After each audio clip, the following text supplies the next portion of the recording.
Howdy fellas, in the last video I was talking about putting a lock in and ran into a problem. I told you I had some interference in that bolt trying to get it in. Well, I couldn't get it to start. I kept messing with it, so I got the hole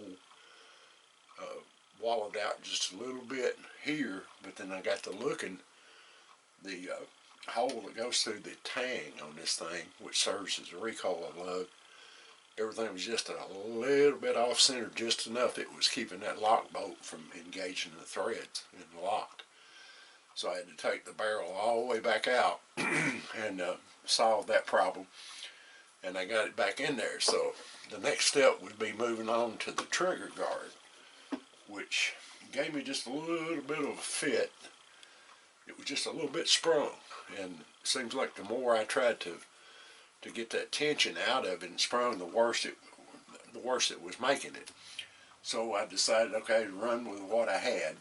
The trigger guard is just a hair bit high right back here, but it's not bad enough that it really worries me, because I didn't expect perfection out of this, being it's been so long since I've done a kit at all, and never one of this level.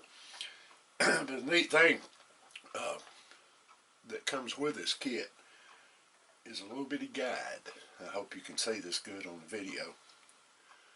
It goes in your holes in your stock.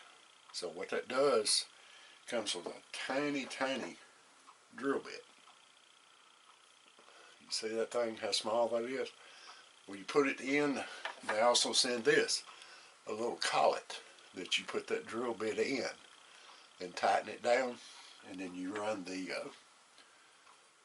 guide in the holes in the stock and take that drill bit and put it in the collet and drill a pilot hole. So that locates your hole, then you switch to the 1/16 inch drill bit, and it allows you to drill through there without getting off and messing up the wood on the far side. Now, one little thing that was kind of unique about this is you can see the pins are left long on purpose. So once I get everything sanded down to where I want it and I'm getting ready to do the final finishing, I can take a pair of pliers and pull those pins back out. So that's where we're at so far.